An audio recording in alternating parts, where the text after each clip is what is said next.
राधे राधे, श्री शिवाय नमस्तभ्यम, नमस्कार, जय माता दी। देखो, ये कथा भगवान श्री राम के पिता दशरथ जी की है कि राजा दशरथ जी का जन्म कैसे हुआ। तो पौराणिक कथाओं के अनुसार एक बार दशरथ जी के पिता राजा अज भगवान शिव का अभिषेक कर रहे थे।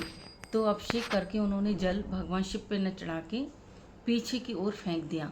ये सब रावण देख रहा था, क्योंकि रावण राजा अजय से युद्ध के लिए आया था। तो रावण ने पूछा राजा अजय से कि जल तो भगवान शिव पे अर्पित किया जाता है अभिषेक में, तुमने पीछे क्यों फेंका। तो राजा अजय ने जवाब दिया, बोले कि बहुत दूर, 1 योजन दूर एक बकरी को शेर मारना चाहता है, उस पर हमला करना चाहता है। तो मैं इस जल से मैंने शेर को मार गिराया है। तो अब रावण को विश्वास नहीं हुआ कि पूजा पाठ में इतनी भी शक्ति हो सकती है कि जो जल फेंका है तो वो लक्ष्य भेदन कर सकता है।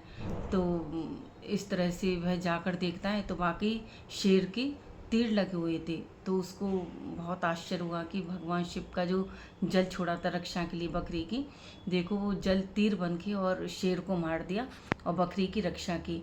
अब उसने सोचा भी ये इतने बड़े शिव भक्त हैं तो इनसे मैं क्या युद्ध करूं, क्योंकि रावण भी शिव भक्त था लेकिन अहंकारी था। तो रावण बिना युद्ध के लौट जाता है। तो एक बार राजा आज थोड़ा सरोवर की तरफ घूम रहे थे, तो उन्होंने वहाँ कमल के फूल खिल रहे थे, उन्होंने एक कमल का फूल लेना चाहा।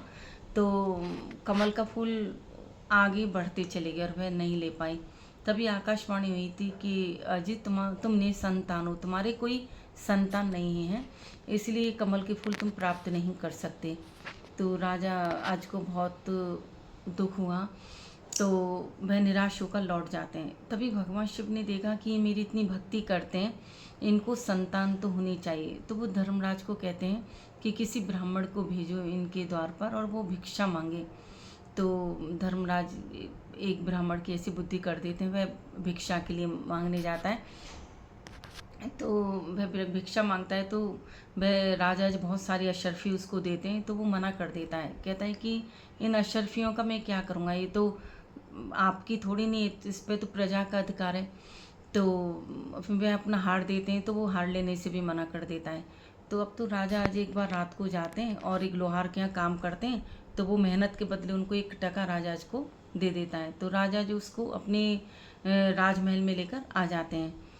तो अब वह उस ब्राह्मण को देने जाते हैं, लेकिन ब्राह्मण नहीं मिलता, वह उसकी पत्नी को ब्राह्मणी को दे देते हैं। तो जब ब्राह्मणी का पति आता है ब्राह्मण, तो उसको कहती है कि इस तरह उन्होंने 1 टका दिया है।